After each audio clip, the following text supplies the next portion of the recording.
American experience of homicide, death as a way of life.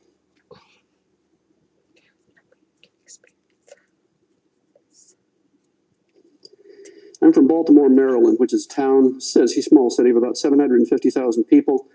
This year, Baltimore will have about 350 homicides.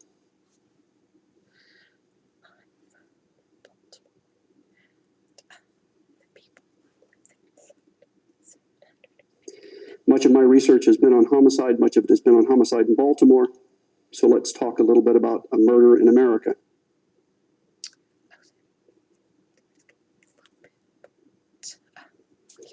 Example number 1. July 14th, 1992, in Baltimore, Maryland, 8 people were shot. But there's nothing unusual about that. We have 8 people shot probably a dozen times a year.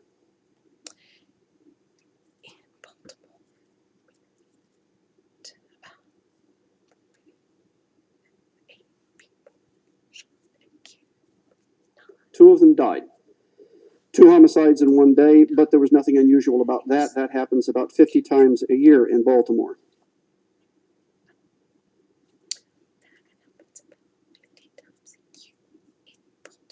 What made that day unusual is that both of those people who died for the same reason, the same motive.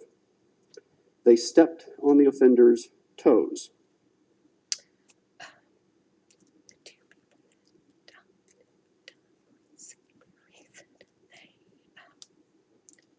The American experience of homicide is dying because you stepped on somebody's toes.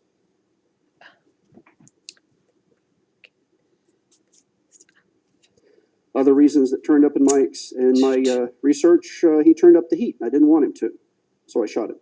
He was talking to my girlfriend. He put his hand on my girlfriend's butt, or he looked at me, so he shot him.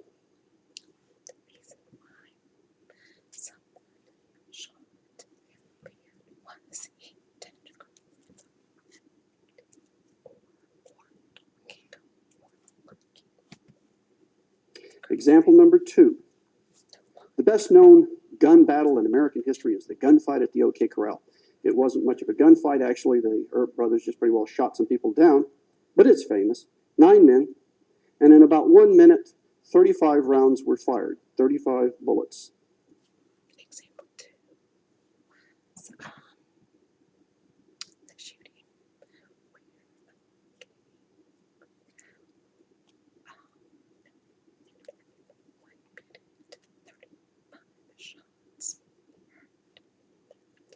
1992, police were called to a shooting in Baltimore, Maryland, where, as the officer said, he found the drug dealer with the 2 guns smoking at his feet. He was dead. He was wearing a bulletproof vest, but had finally been shot through the head.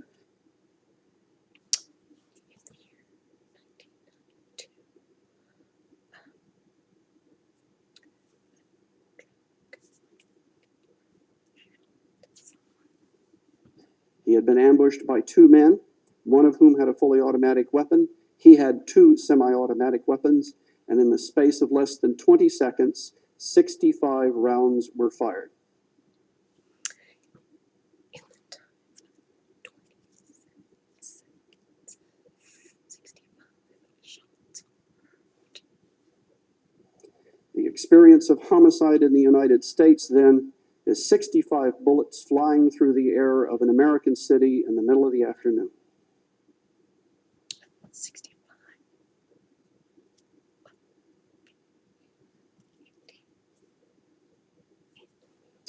Throughout this, I will stress how social group specific homicide is, and I will try to explain the increase in homicide since 1968, pointing out that it has not been spread evenly across the social groups of America.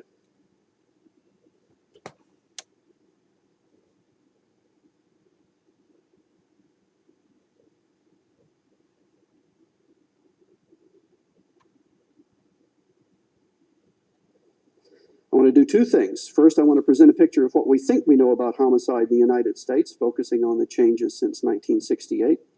And then I want to focus on the characteristics that will help us to understand the higher homicide rates and to understand the difference in homicides that have occurred since that time. I will focus on firearms and on a culture of violence. Do 2 things.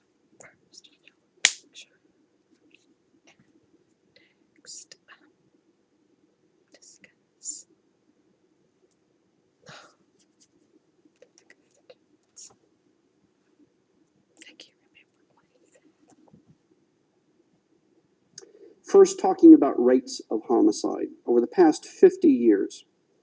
From 1940 to 1968, there was a relatively normal homicide rate in the United States. Never went below 6 per 100,000. It never went above, or never went below 4 per 100,000. Never went above 6 per 100,000. Very stable, very predictable, very much like European rates.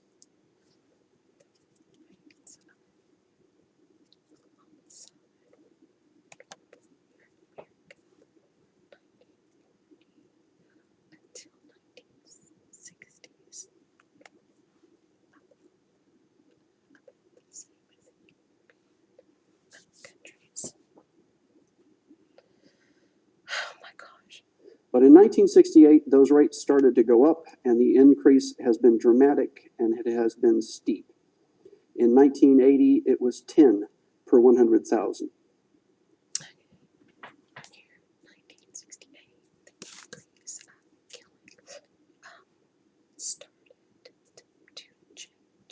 For 30 years, the homicide rates in the United States did not change, and then in 10 years, they more than doubled.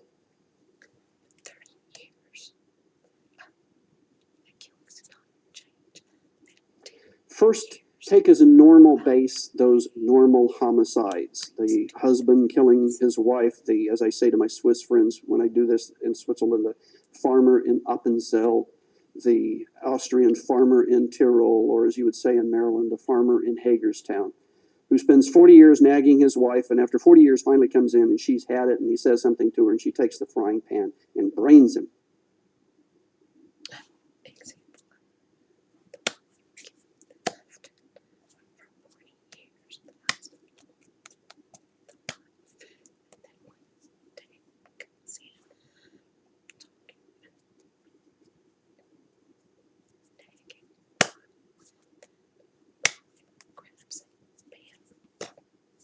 Normal fights. Two friends who go into a bar, get into an argument about who the greatest baseball team in history was, and one of them winds up dead. Normal homicides.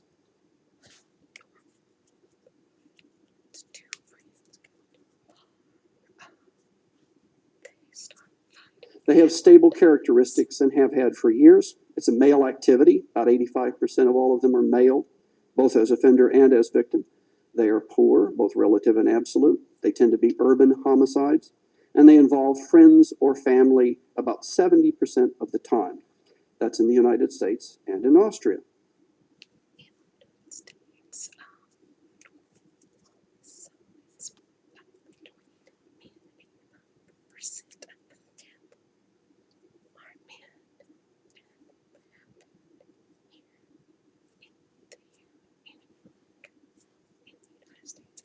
But since 1968, there have been changes that have occurred in a superstructure, the kinds of homicides built on top of that. One of the things that has changed most dramatically has been a change in relationships between offenders and victims.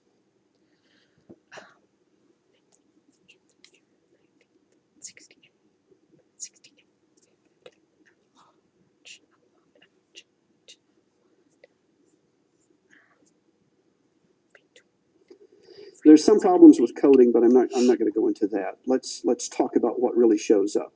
In cities in the United States, about 50% of all of the homicides now involve strangers or enemies, not friends or family.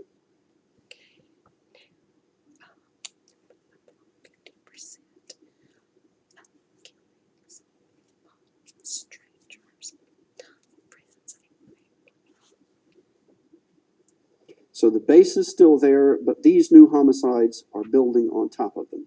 That base is where we've always like kills like you. Usually, you always hurt the one you love, you usually kill somebody like you. Same age, same group, same sex, same social class.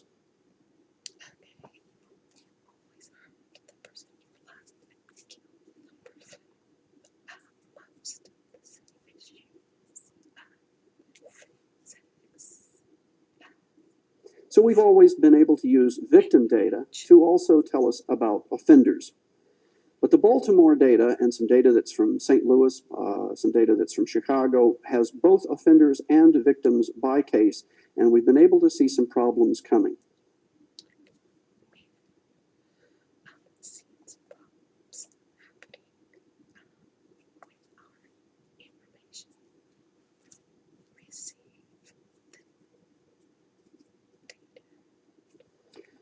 those. I'm 50 years old. I don't look at doing. See, I can say that to a class, and the class has to agree with me because I'm giving them grades.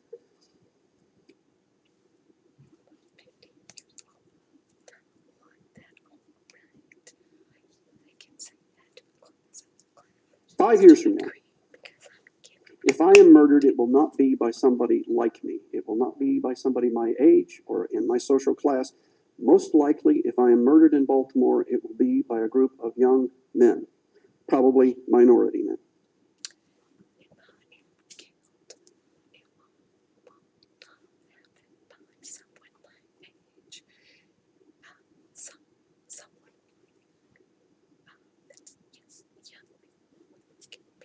So we see an increase in stranger homicides. We see an increase in felony homicides. We see an increase in robbery homicides. And as a result of all of that, all of these are the kinds of homicides that are harder to clear. So we find a decreasing homicide clearance rate.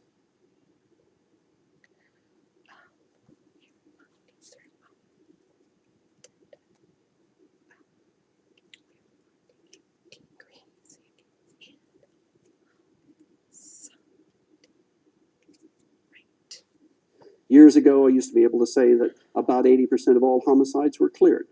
Currently, anything from 40 to 60% of all homicides ever get cleared. That guy could say that 50%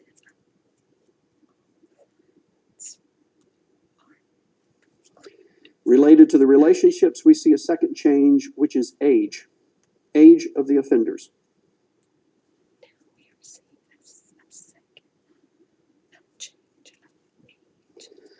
Now, despite some political claims to the contrary, there wasn't an increase, there was not an increase in juvenile homicides in Baltimore, or apparently in the nation, up to about 1986.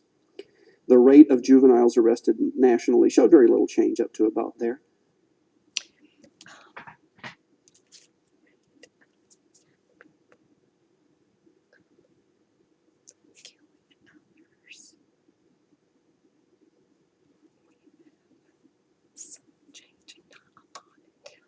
But all of that has changed now. Between 1986 and 1994, the rate of juvenile involvement in homicide increased dramatically and statistically significantly. Between the years of 1986 and 1994, we have seen a huge increase. There has been, since 1980, a dramatic increase in the 18 to 25-year-old age group. 30 years ago, all of the things I used to be able to say to classes, can't say anymore. 30 years ago, for years, the modal age, the most common age, for homicide offenders was 30 to 34. 30 years ago, I could say that similar age for killings between the age of 30 and 34. In 1980, that age had dropped to 20 to 24. And in 1991 and 92 and on, by a very small number, but still small enough to make it the number one group, the largest group, the modal group for homicide offenders is 15 to 19, with the concentration in the 18 and 19-year-olds. The year 1980, the age of people killing others changed from 18 to 25.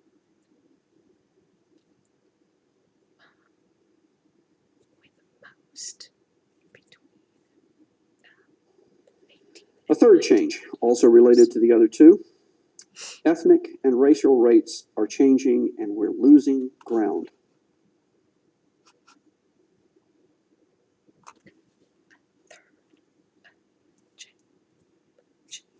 From 1950 to 1980, the difference in black and white homicide rates decreased. We closed the gap. In 1950, blacks were 10 times more likely to commit a homicide or to be involved in a homicide than whites were. By 1970, we had dropped that to 5 times more likely.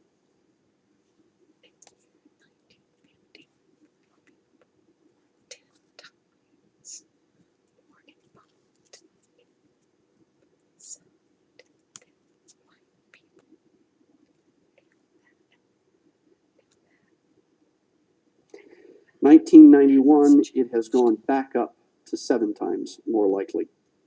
And in 1990, for the first time since we've kept records, a majority of victims and offenders, not just a disproportionate number, but an absolute majority of victims and offenders of homicides are African Americans in the United States.